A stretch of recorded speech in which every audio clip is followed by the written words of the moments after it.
pointer to structure. We have already done nesting of structure, structure within structure. So next topic of our syllabus is pointer to structure. अब हमें structure पे pointers को implement करना है, ठीक है। हमें करना क्या है, एक्चुअली जब भी हम किसी भी टॉपिक के बारे में स्टडी करते हैं तो हम लोग किसी स्ट्रक्चर पे कुछ चेंजेस नहीं करते हैं, हम उस टॉपिक को स्ट्रक्चर के ऑब्जेक्ट पे इंप्लीमेंट करते हैं, ठीक है। हम उस टॉपिक को स्ट्रक्चर के ऑब्जेक्ट्स पे इंप्लीमेंट करते हैं। दैट मीन्स हम लोगों को जैसा हम स्ट्रक्चर अभी तक बनाते हुए आए थे, देखो हम लोग अभी तक स्ट्रक्चर कैसा बनाते थे उसी तरीके से सेम मैं स्ट्रक्चर बनाऊंगी। देखो मैंने स्ट्रक्ट आइटम नेम से एक स्ट्रक्चर क्रिएट किया है, इसके अंदर मैंने आइटम का जो कोड है वो इंटीजर टाइप का ले लिया है, आइटम की क्वांटिटी भी मैंने इंटीजर टाइप की ले ली है। इसके अलावा जो आइटम का नेम है that would be in string type, so I am taking this variable as a string, ठीक है, as a array of character, that is a string. Is that okay? After that I have to create a main function over here, then I need to create some variables of this structure. I will create I1 object. Is that clear? First I have to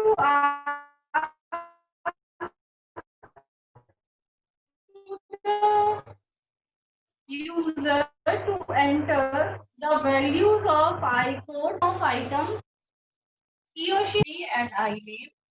Then after I am writing the scanf syntax for inputting all the values, that is for I code that is of integer type, quantity that is also of integer type, I name that is also of string type.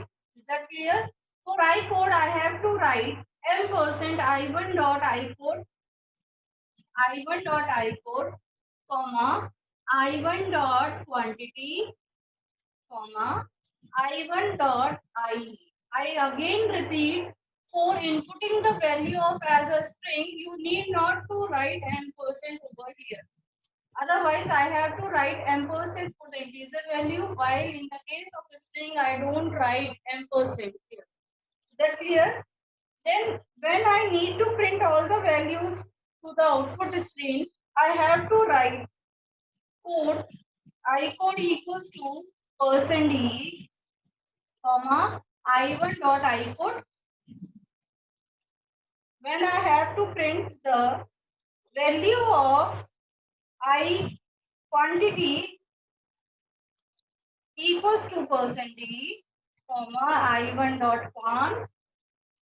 I am taking the variable quan for the quantity, so I have to write quan over here. Okay. Then I have to print the value of what? I name. I name equals to, that is of string type, I1 dot I name.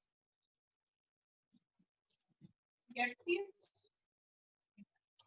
ये program तो सबको आता है, ठीक है। This is clear for everybody because this is the first program of our structure topic, ठीक है। ये सबसे पहला प्रोग्राम है जो हमने स्ट्रक्चर में किया था, ठीक है। अब इसी को हम कन्वर्ट करेंगे किसमें? Pointer to structure. Is that clear? यहाँ तक कोई दिक्कत नहीं है किसी को? इस कोड को एज इट इज आप लिख लो, ठीक है। लिख के इसको कन्वर्ट करो पॉइंटर टू स्ट्रक्चर में। इस बार मुझे पॉइंटर टू स्ट्रक्चर को इंप्लीमेंट करना है, तो मुझे एक ऑब्जेक्ट और बनाना होगा जो कि अब मेरा किस टाइप का होगा? पॉइंटर टाइप का होगा। यानी कि मैंने एक और ऑब्जेक्ट क्रिएट कर लिया, that is I2, that is of pointer type. समझ रहे हो? इसको पढ़ने के लिए आपको घबराने की जरूरत नहीं है, मैं बहुत इजी मेथड से इसको आपको याद करा दूंगी, समझा दूंगी इसको। पॉइंटर्स में अभी हमने चूंकि पॉइंटर्स किए नहीं है तो हम बहुत ज्यादा डीप में नहीं जाएंगे, लेकिन हमें इतना समझ में आना चाहिए कि स्ट्रक्चर में पॉइंटर कैसे इंप्लीमेंट।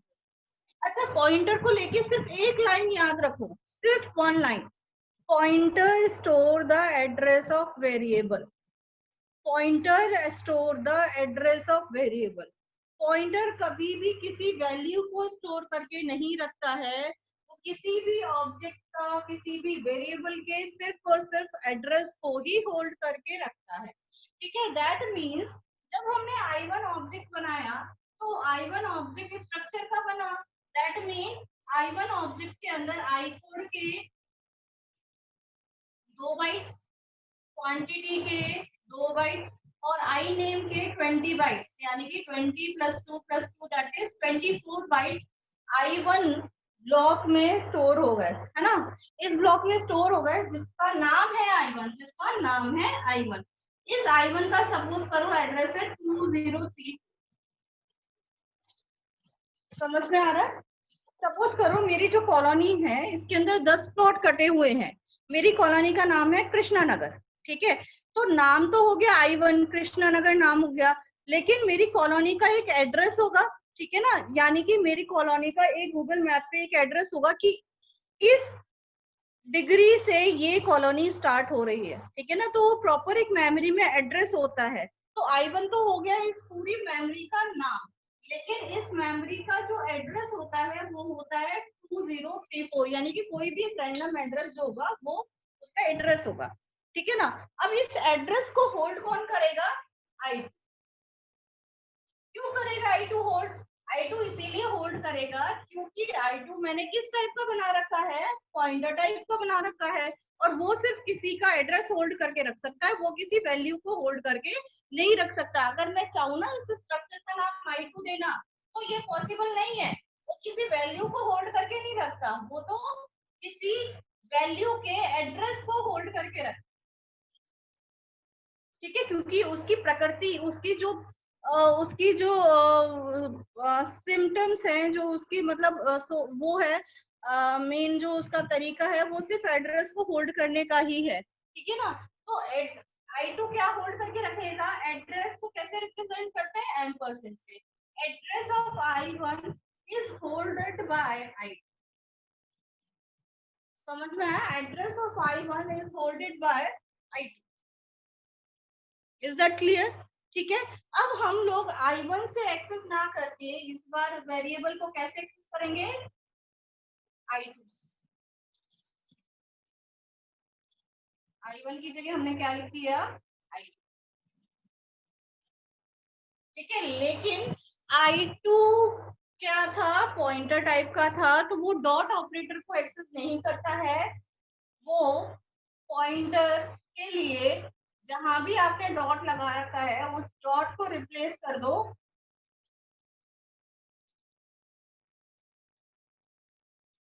पॉइंटर्स।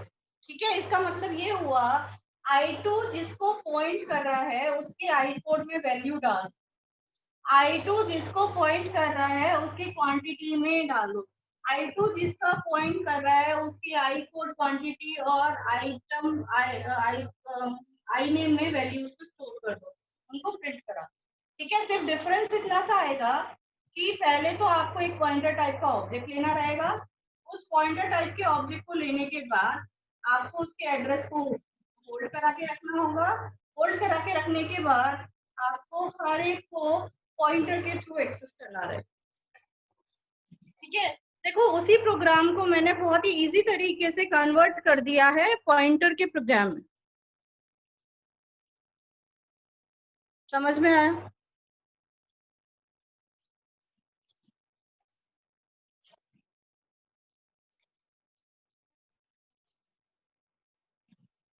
क्या समझ में आया या नहीं? जिनको समझ में नहीं आया एक बार मुझे रिपीट का मैसेज डालो, और जिनको आ गया है वो डन का मैसेज डालो। Do message in the chat box.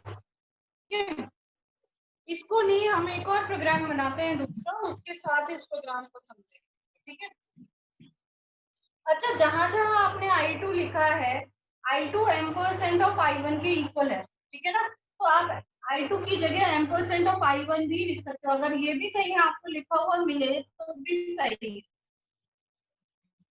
ठीक है, जहां जहां I2 लिखा हुआ है उसकी जगह अगर एम्परसेंट ऑफ I1 यानी कि I2 बेसिकली है, आप एड्रेस ऑफ I1 लिखा हुआ मिले कहीं भी तो भी वो सही है। Is that clear? I2 की जगह अगर एड्रेस ऑफ I1 लिखा हुआ हो तो भी सही है, पॉइंटर के थ्रू ही एक्सेस होगा। अगर इसकी जगह I2 लिखे, direct I pointer of I2 लिखे, तो इसको डॉट ऑपरेटर के थ्रू एक्सेस करें तो भी वो सही है। समझ रहे हो मेरी बात को कि इनको एक्सेस करने का तीन तरीके से हम लोग एक्सेस कर सकते हैं। पहला तो तरीका था सिर्फ हमने I2 लिखा, तो I2 अगर लिखेंगे तो I2 को पॉइंटर से एक्सेस करना पड़ेगा। दूसरा तरीका है कि I2 की जगह एम्परसेंड ऑफ I1 लिख सकते हो, यानी कि I2 बेसिकली है क्या, एड्रेस ऑफ I1 ही तो है। तो अगर I2 की जगह एड्रेस ऑफ I1 लिखा हुआ मिले तो भी सही है, लेकिन अगर एड्रेस ऑफ I1 की जगह आपको पॉइंटर I2 लिखना है, यानी कि इसी को लिखना है, तो ये एक नॉर्मल ऑब्जेक्ट है, ठीक है ना। पॉइंटर I2 एक नॉर्मल ऑब्जेक्ट की तरह काम करेगा, तो इसको डॉट ऑपरेटर के थ्रू भी आप एक्सेस कर सकते हो। तो ये तीन तरीके हैं, फर्स्ट मेथड, सेकंड मेथड और थर्ड मेथड। ये तीनों मेथड मैंने आपको बताए हैं, अगर ये तीनों ही आपको मिलते हैं तो कोई भी गलत नहीं है, तीनों तरीके सही हैं, ठीक है। डॉट ऑपरेटर से एक्सेस करना है तो पॉइंटर I2 लिखो, एम्परसेंड I1 लिख सकते हो और I2 भी लिख सकते हो। Is that clear? ये तीनों लिख लो, समझ लो, कोई दिक्कत है? अभी मैं एक और प्रोग्राम बता रही हूँ, है ना, दूसरा प्रोग्राम में और सेम तरीके का एक और रन कर रहे हैं, ठीक है। चलो, ज्यादा समझ में नहीं आया तो दिमाग में चाट डालो, हम लोग वापस से इसको रिपीट करते हैं, एक और प्रोग्राम सेम टाइप का क्रिएट करते हैं, पॉइंटर टू स्ट्रक्चर। देखो, इस बार हमें क्या करना है, स्टूडेंट का स्ट्रक्चर बनाना,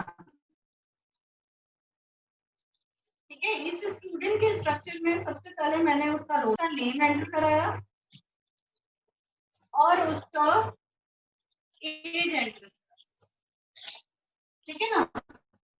अब ये सब एंटर कराने के बाद मैंने यहाँ पे मेन फंक्शन क्रिएट किया। इस मेन फंक्शन को क्रिएट करने के बाद मैंने ऑब्जेक्ट बनाया स्टूडेंट का, स्टूडेंट S1 ऑब्जेक्ट बनाया और एक ऑब्जेक्ट बना दिया P, पॉइंटर P, ठीक है। P जो होगा वो S1 के एड्रेस को होल्ड करके रखेगा, क्योंकि पॉइंटर ही एड्रेस को होल्ड करके रखता है। अगर आप S1 equal to address of P1 का P करते हो तो गलत है। S1 एड्रेस को होल्ड करके नहीं रखता, P एड्रेस को होल्ड करके रखेगा S1। इससे क्लियर?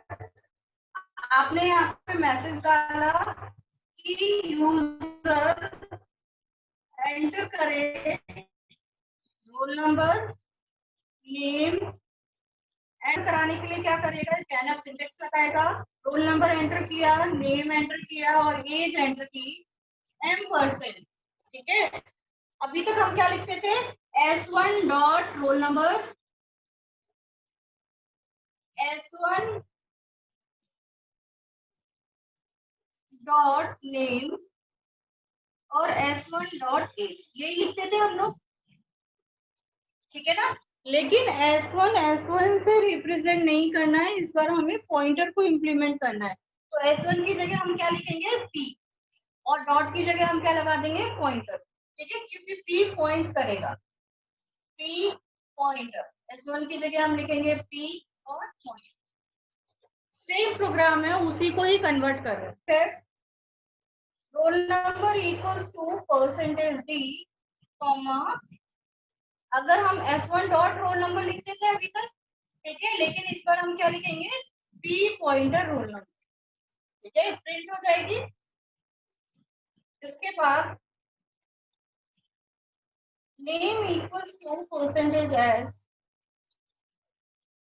P पॉइंटर नेम, ठीक है, प्रिंट है age equals to percentage D, P pointer, ठीक है। तो अभी इस तरीके से इन सारी वैल्यूज को प्रिंट करोगे, सिर्फ S1 dot S1 dot S1 dot की जगह P आ जाएगा। P पॉइंटर है तो डॉट से एक्सेस नहीं होगा, एरो साइन से। एरो साइन कैसे बनता है, माइनस का और ग्रेटर देन का साइन, ठीक है। माइनस जो कीबोर्ड पे है और ग्रेटर देन का जो साइन है, वो दोनों अगर कंबाइन करोगे तो वो पॉइंटर की तरह वर्क करेगा, ठीक है ना। तो पॉइंटर इस तरीके से रिप्रेजेंट करेगा।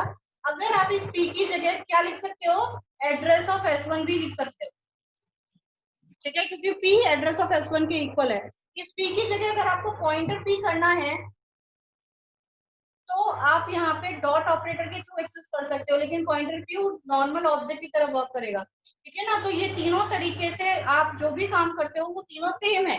तो मेरा सजेशन ये है कि आप इसको यूज करो, ये ज्यादा इजी रहेगा। ठीक है, तो क्या आप समझ में आया? आप लोग खुद से एक पेपर पेन निकालो और खुद से सेम प्रोग्राम, जो मैंने पिछला प्रोग्राम बनाया था ना आइटम वाला, जिसमें आइटम कोड था, कोड समझ में आ गया, आइटम कोड था, आइटम नेम था और आइटम की क्वांटिटी थी, एक बार खुद से बना के देखो।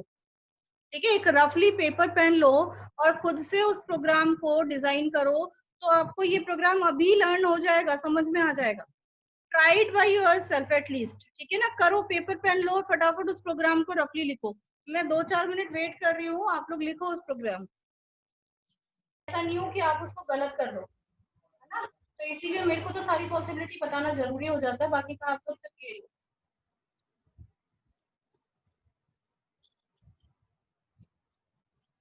ठीक है, यस मैम।